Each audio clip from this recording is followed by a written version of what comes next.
Welcome to Hub Dialogues. I'm your host, Sean Speer, editor-at-large at The Hub. I'm honored to be back in conversation with award-winning journalist and best-selling author Amanda Lang for another installment of our bi-weekly video and podcast series on the key issues concerning Canadian business, economics, and public policy. In today's conversation, we'll discuss a new report from the Competition Bureau on the declining state of competition in Canada's economy, as well as other big developments, including this week's inflation and business confidence numbers. Amanda, we have a lot to cover. Thanks as always for joining us. Great to be with you. Let's start with the Competition Bureau's report, which came out this morning on October 19th. It's a pretty wonky study that relies on different indicators to measure concentration across the economy between 2000 and 2022. We can leave it to economists and others to debate whether the methodology is good or bad or whatever, but the key findings are bound to influence politics and public policy. The top line findings are that there is indeed growing concentration, particularly in industries with already high levels of concentration and fewer new market entrants. What's your initial reaction to the report? So I'm really happy that this has been undertaken. I think most Canadians will have a sense that certainly in some sectors that we're very familiar with, we have a few big firms. We often talk about the oligopolies in banking, groceries, of course, have been very much in focus. You could throw airlines into the mix. Because of the nature of telecoms, I shouldn't leave them out, because of the nature of our country, we definitely have developed sectors that have been protectionist over time, and we've got these few big players, leaving open the question, is that good or bad? Are we well served or not? And the Competition Bureau, which under the Commissioner Matthew Boswell really wants to have more teeth in the competition laws, did, as you say, this kind of exhaustive look. The news is terrible. There's three measures that they're using. One is how concentrated, how many firms are in a sector. We're getting more concentrated over the last 20 years. How many new entrants come in a healthy market? People try to butt in and do better and take your business away. We're doing terribly there. New entrants are falling. And then the one that will feel very familiar is that profit and the sales price of things have gone steadily up, and it's gone up mostly on the most valuable items, which should be the place where people are most vulnerable to competition. So you take those three things together and you say, this is bad. To your point, will this become a political, will something good come of this, or will this kind of be shelved somewhere and be used by the competition commissioner to try to change law? I don't know. I hope it comes up in the House today. This is a big deal. I think what's interesting, Amanda, is that progressives across the Anglo-American world are increasingly focused on the subject of competition. We're seeing trends in the United States and the United Kingdom, for instance, along those lines. But there's also conservatives who are increasingly interested in whether there's a need for a new competition regime. The motivation might be slightly different. In those cases, I think conservatives are concerned about the market power of major players essentially limiting access to conservative books or conservative ideas or whatever. So while the motivation might be different, there is this growing common interest in possible competition reform. Do you think there kind of counterintuitively may be an opportunity here for a bipartisan agenda around competition reform? I really do. And I think you're getting at a really important point, which is one of the things that's happened in recent years is that new technologies have kind of blunted the force of the old competition laws. Amazon is front and center. It's obviously right now embroiled in a Department of Justice dispute. That could take years, but the heart of it is really important, which is we get this new technology, it creates a new platform, and almost under our nose, the marketplace becomes dominated. Well, we now have AI, we have all these emerging technologies that are in the hands of a few big players. We better be paying attention. I'll tell you, there's something, Sean, much closer to home for Canadians that we need to care about. The piece of this that the Bureau looked at of new entrants, this is true. And there's recently data from BDC as well, just this week, on the number of startups. And for the first time in a long time, it's declining in Canada. And that is chilling because we've always got that right. We are a place of ideas. We are a place of entrepreneurs. Where we fell down historically was growing our startups into giants. And so that was always the focus. How do we get people to stay in Canada and create, Canadian behemoths? If we stop the startups, wow, are we in trouble on the productivity and wealth creation side. So to me, the competition question is central to that, and we better be paying attention. Yeah, great insights there. Uh, Another element of this conversation, though, is the subject of foreign investment and foreign ownership, Mhm. particularly in protected parts of the economy. Right. There has been a hesitancy on the part of successive Canadian governments to revisit foreign ownership restrictions, whether it's in aviation or banking or telecommunications. Talk about that inherent challenge. How can a Yeah. government catalyze more competition if it's not prepared to open up the market to foreign players? So there's a couple of ways you can do it. And I think the place that we have traditionally tried that we're pulling back from is on the forces of competition globally side. So we have always been, of course, a trading nation. That's Mm. good for our businesses. It's good to be out in the globe competing against others for the global pool of marketplace, not just that American one. We're pulling back from it like everybody else. The protectionism that is afoot in the world is bad for Canada, and it's especially bad for us. So if I were, king for a day, I would throw us open to free trade, because that would actually force, and by that I mean, does that mean that Verizon can compete in Bell's market? Maybe it does. Maybe we should be looking at that. Do I, as a Canadian, think I like that we have Canadian owned businesses, and maybe we do want telecoms that are Canadian and there's limits on foreign ownership? That's a different question.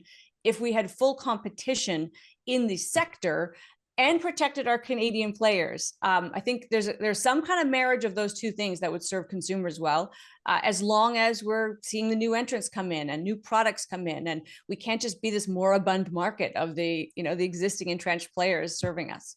Yeah, great points. The political case for free trade has always been made principally with Canadian exports in mind. The idea that we're blasting open access to new customers in new markets. But as you say, oftentimes the most powerful consequence of free trade isn't those export markets. It's the market competition that can be imposed on domestic firms to make them Absolutely. more productive, to encourage greater investment in technology and so on. And so a world in which we face greater protectionism, it won't just mean that we lose access to those markets. It's that we lose access to that competitive pressure on our own firms.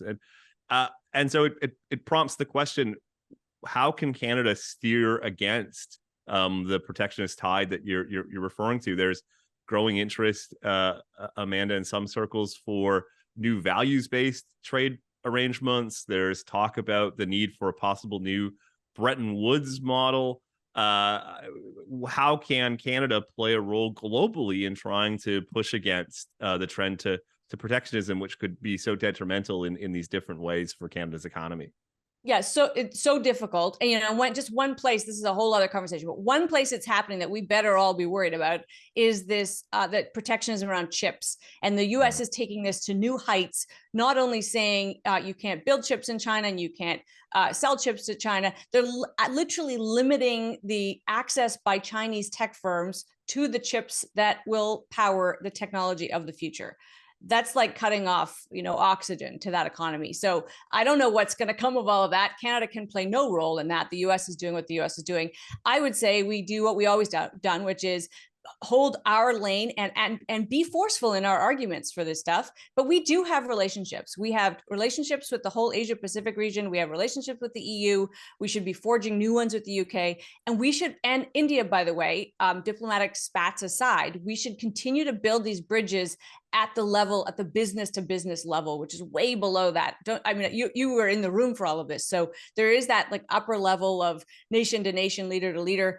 I've always been told that it's sort of governor to premier where things really get heated up. And I imagine there's even a level down, right? We're in the sector level where you can build bridges. I would put the question back to you is, where is the policy making around facilitating that for Canadian companies and really helping us think about the world as our market?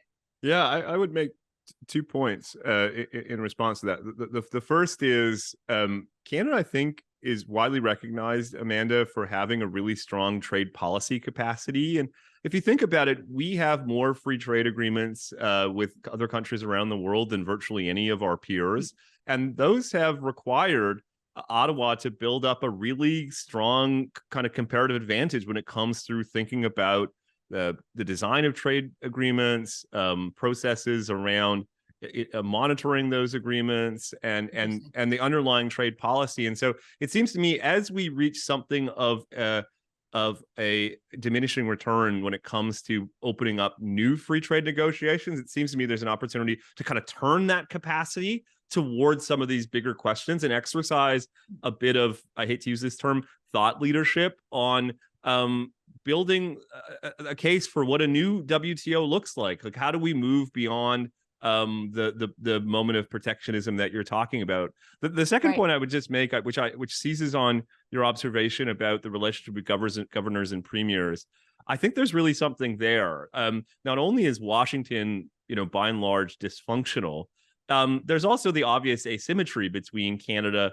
and the US at the national level. But at the subnational level, that asymmetry disappears. And so if I was advising, say, Premier Ford, I would be really doubling down on a binational agenda with New York, Ohio, Pennsylvania, Wisconsin, Michigan, and others around transportation, around human capital, around climate change, around R&D, in a way trying to cut Washington out and building those relationships at the subnational level. I think that's a way at least to mitigate against some of those protectionist pressures that you're talking about. But I want to take up one separate but related dynamic here as we think and talk about competition policy. There is an extent, and it's something you and I have talked about in the past, where the government kind of likes the model of policy limits on competition because it affords them the opportunity to effectively demand concessions from industry. It's not lost on me this week that Finance Minister Chrystia Freeland essentially used moral suasion to ask banks to lower fees and help mortgage holders. The banks get regulated profits, and in turn, they have to play ball with Ottawa. How much do you think that weighs on the minds of policymakers, and in turn represents something of an impediment to an ambitious competition reform agenda? I mean, I think it's overly cynical to say that a government would shrink from introducing new players because it reduces their clout with the concentrated players. I see your point, though. I was horrified. I don't know about you, but I don't think it's the role of a finance minister to tell businesses how to operate, what prices I don't think they should do it with grocers. I don't think they should do it with bankers. I get the politics of it. But by the way, if you want to create an environment where banks lower their fees, create an environment of less concentration and more competition where they're fighting for our savings accounts and our business. That's what a government should do. They shouldn't be in there saying, and I'll tell you where I get really uncomfortable is when, and Chrystia Freeland did this, they're encouraging the banks to change the terms of mortgages so that people can hang on to their mortgages. Now, I realize that sounds like I'm saying I wish people, would have to deal with the fact that they're in over their head and they might lose their home. But that's, as cold-hearted as it may seem, that is the way the market is supposed to function. And if the banks create this environment where, by the way, they're not helping people, and for some people it's a ticking time bomb they haven't even really absorbed. We're just sort of kicking this can down the road. I just think it's an unseemly place for politics to reside. We have regulators that are saying the opposite, that are telling the banks to be prudent and watch the mortgages and don't let amortizations get out to 40, 50, 60 years. So I don't know. There's obviously some just retail politics, Sean, but to me, it was a little bit unseemly for the government to go there with the banks. Yeah, I would just say, in the name of fairness, that it's not unique to this government. Jim Flaherty, as finance minister, wrote letters to bank CEOs that didn't quite threaten the imposition of new public policy, but sort of signaled that in the event that banks didn't cooperate with government priorities, that such policy interventions can come. And it seems to me that the reason that those threats work is because these sectors are so regulated and because there's relatively small number of players, it's relatively easy for the government to go to those players and insist on changes in business practices or behavior or whatever, in a way that actually influences the industry as a whole. And so, the best way to reduce that politicization of business, as you say, is to inject greater competition. I suppose it's an outstanding question whether politicians are prepared to kind of give up this form of public-private partnership that we see in parts of the economy. I want to turn, if that's okay, though, to this week's inflation numbers, which showed that inflation grew slower than expected in September. The growth rate of 3.8% is, of course, still higher than the bank's target, but seemed to be almost viewed as a win amongst analysts who were expecting it to be higher. What do you make of the numbers, Amanda, and how do they factor into the Bank of Canada's announcement next week on interest rates? I think it was a surprise to almost everybody that it didn't hold at 4. It's down at 3.8%. Of course, that is out of target. The internal measures that the Bank of Canada likes, there's a couple of them, both down as well. Still not where they want it, but trending in the right direction. And of course, we're now in this this kind of delicate area where the bank doesn't want to push so hard. And in fact, this may have happened 3 rate hikes ago, history will show, that we wind up in a deep recession, but they do want to make sure they've done enough to keep inflation moving. I think what we got the Bank of Canada's business survey, its outlook survey this week as well. And there's a piece of it that is tied to consumers.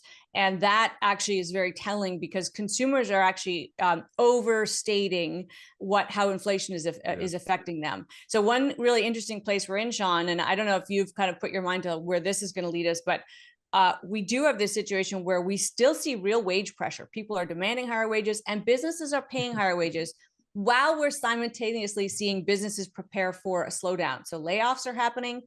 So you're going to see fewer workers, but those you keep are more highly paid, which is an interesting dynamic. And of course, that could well spell a mild recession, and it could be painful for some. But to me, we're in this interesting place where consumers need to catch up. And I think most people think the bank holds next week. Maybe the bank is done, but I don't think anybody thinks the bank's turning to lower anytime soon. We're not there yet, and there's still obviously like a good 1.5 to 2 points that we got to go to get back into range. Yeah, as I was preparing for our conversation, Amanda, I thought increasingly it's more useful perhaps to speak to psychologists than economists. Always. Because between businesses and consumers, we really are now in the world in which our efforts to control inflation will be as much about psychology as it is the underlying economics. Philip Cross, the Macdonald-Laurier Institute economist, has a column in the Financial Post today in which he warns that higher than target inflation is becoming entrenched in the economy. He points, as you mentioned, Amanda, to rising wage demands. What are you hearing on Bay Street these days? What's their psychology? Have they come to build higher inflation into their medium-term mindset? So we're not actually getting a lot of people admitting that, if I can put it that way. I think there's still a sense that we'll normalize back to kind of whatever. The problem you run into almost immediately, Sean, of course, is what is normal? Is normal where we were before, which was abnormal historically, or is normal where we were 15 years ago? And I think most people are kind of getting their heads around the 15-year ago model, so that a kind of a 4% overnight rate isn't unusual. And I think businesses are starting to get comfortable with that.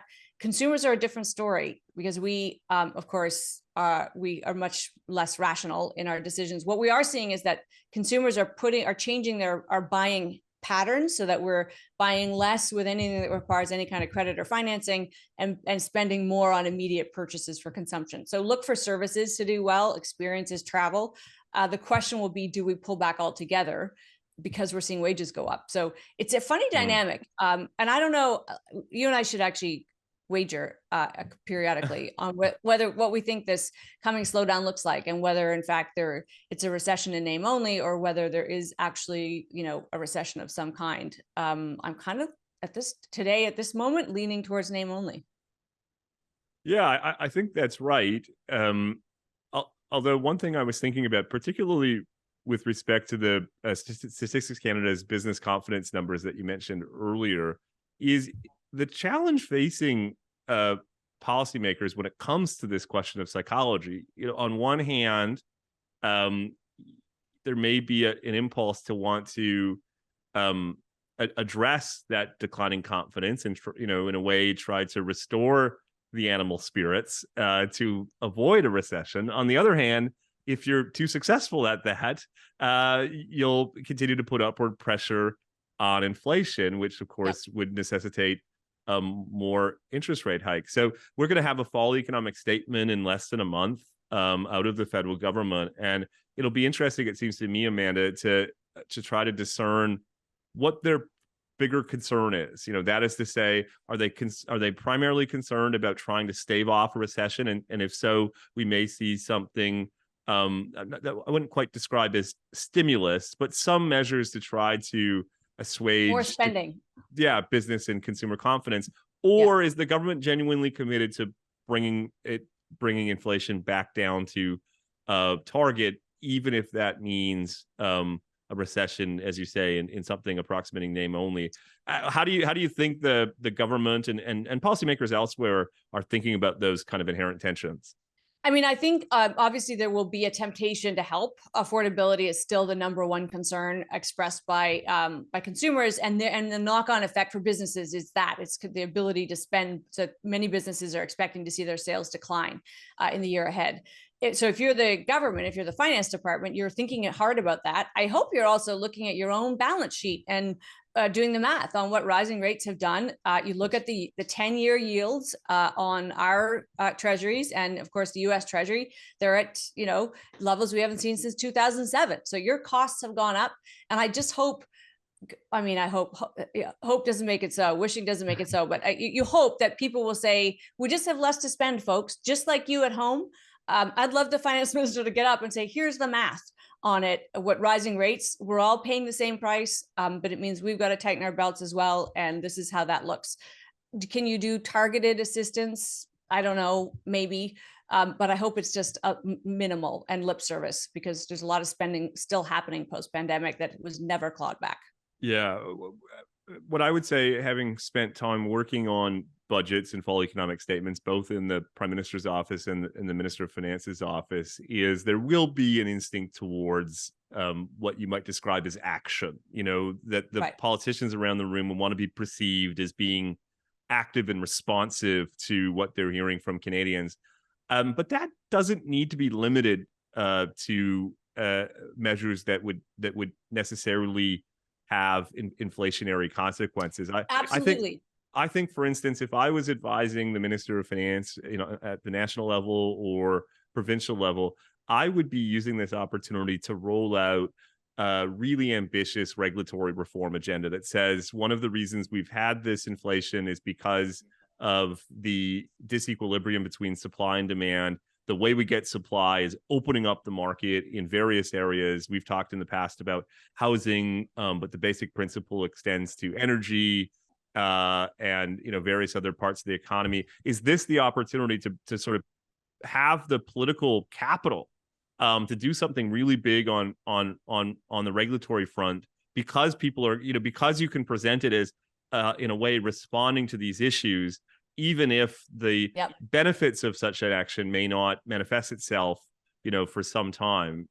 What do you think about that? I love that thinking. I mean, I guarantee, because I mean, you would know, but I guarantee that that's the kind of thinking that would go on inside finance. And there's smart people who understand exactly what you're saying. And there's lots of things, of course, the government can do that doesn't cost it dollars in their current operating budget, right? But that make changes, a whole host of things. Some of them, of course, would require cooperation from the provinces and exerting influence on the provinces. And of course, the government just got a smackdown from the Supreme Court about going too far on that front. So, we'll see whether or not they're more timid on that. But I do think there's a lot you can do to help. But it comes back to, Sean, does that look good on the front page of the paper the next day? Is it a headline that says, the government's, reforming, reducing red tape around, whatever it is? They could introduce laws, maybe, and I don't even know how much of this is federal, how much of it is provincial. But for instance, a cost of living increase that is just this law of the land. If you have a salary, it's going to go up at the rate of inflation. No matter what, you don't have to go negotiate that, because over time we've seen people's salaries decline year after year after year because they don't have that. I think there's lots that they could do. I hope they do it. Our fiscal situation will be significantly worse, right? We just know that's the case because of what's happening with the bond markets. By the way, back to Philip Cross's point, we've talked before about the inflationary forces of the green transition, the Mm. inflationary forces of, well, we could throw energy prices into the mix, and of course, demographics. They're very real for us. We're going to see how much immigration helps with that, but that's a very real issue. So we may just have structurally higher inflation in our economies for a while, which is something we have to ponder. What do we do about that? Yeah, we haven't even spoken about geopolitics and the prospect of a Middle Eastern war, which puts upward pressure on oil and gas prices. Those will be Absolutely. subjects we'll have to take up when we get together in a couple of weeks. I want to thank you so much, Amanda, for speaking with me today, and look forward to catching up soon. Always good to talk.